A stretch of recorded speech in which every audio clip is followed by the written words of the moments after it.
এই wall hanging গুলো সাজানোর পর আমার ঘরের সৌন্দর্য কিন্তু দ্বিগুণ হয়ে গেছে। ভিডিওতে কতটুকু বোঝা যাচ্ছে জানি না, কিন্তু বাস্তবে কিন্তু অনেক সুন্দর লাগছে। আসসালামু আলাইকুম, কেমন আছেন সবাই? অনেকদিন পর আপনাদের সাথে একটি লং ভিডিও শেয়ার করছি। অসুস্থতার কারণে ভিডিও দিব দিব করেও দেওয়া হচ্ছিল না, তাই আজকে সকল আলসেমিকে দূরে রেখে আমি আপনাদের জন্য একটি নতুন ভিডিও নিয়ে হাজির হলাম। আজকে আমি আপনাদের সাথে ঘর সাজানোর জন্য দুইটা ওয়াল হ্যাঙ্গিং এর আইডিয়া শেয়ার করব। একটা আমি বানিয়েছি আর্টিফিশিয়াল ফুল দিয়ে ও আরেকটা বানিয়েছি পেপার দিয়ে। আশা করছি ভিডিওটি না টেনে সম্পূর্ণ দেখবেন, আপনাদের কাছে অবশ্যই ভালো লাগবে।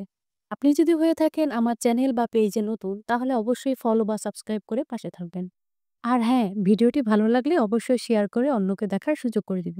এবার মূল ভিডিওতে ফেরা যাক। আজকে আপনাদের সাথে প্রথম যে ওয়াল হ্যাঙ্গিং এর আইডিয়াটা শেয়ার করব, সেটার জন্য আমি নিয়েছি আর্টিফিশিয়াল ফুল। আর এই ফুলগুলো আপনারা যে কোনো ক্রাফটের দোকানে পেয়ে যাবেন। এই ফুলগুলো আমার কাছ থেকে পার পিস নিয়েছে ৳2 করে। তাই এই ওয়াল হ্যাঙ্গিংটি বানাতে আমার খরচও হয়েছে খুবই কম। যাই হোক, এবার বানানোর প্রসেসে আসি। শুধু ফুলগুলো আমার কাছে খালি খালি মনে হচ্ছিল, তাই আমি পেপার কেটে কিছু পাতা বানিয়ে সেটার সাথে অ্যাটাচ করে নিয়েছি। আর এগুলোকে সুন্দর করে সাজানোর জন্য আমি নিয়েছি সুই আর সুতা।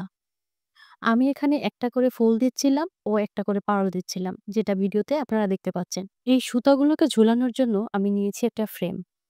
ফ্রেমের মাঝখানেও আমি সুতা বেঁধে নিয়েছি, যেন এগুলো ঝুলাতে আমার সুবিধা হয়। আমি এখানে মোট ১০টার মতো মালা বানিয়ে নিয়েছি। আমি কিন্তু এটাকে মালাই বললাম, আপনারা এটাকে কি নামে চেনেন অবশ্যই কিন্তু কমেন্ট করে বলতেন। ফ্রেমের চারপাশে এবং মাঝখানে আমি সবগুলোকে বেঁধে নিয়েছি।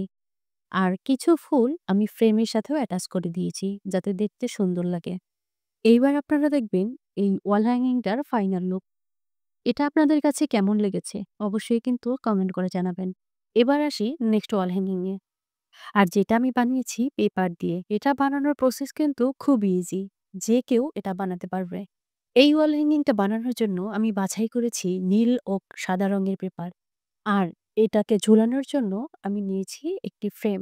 ফ্রেমের চারপাশে আমি মাস্কিং টেপ দিয়ে পেঁচিয়ে নিয়েছি। আর এখানে নীল রঙের পেপার নিয়ে আমি সেটাকে ভাঁজ করে নিয়েছি। আমি কিভাবে ভাঁজ করেছি সেটা তো ভিডিওতে দেখতে পাচ্ছেন। এরপর এই পেপারের উপর আমি সার্কেল এঁকে নিয়েছি এবং সেগুলোকে কেটে নিয়েছি। আমি টোটাল ৩টা পেপার কেটেছি। তো সেখানে এই এতগুলো সার্কেল হয়েছে। সাদা পেপারগুলোকেও আমি সেম ভাবে কেটে নিয়েছি। আর এইটাকে মালা বানানোর জন্য লাগবে আমাদের সুই ও সুতা। এরপর সাজানোর জন্য প্রথমে আমি সাদা পেপারগুলোকে দিয়েছি।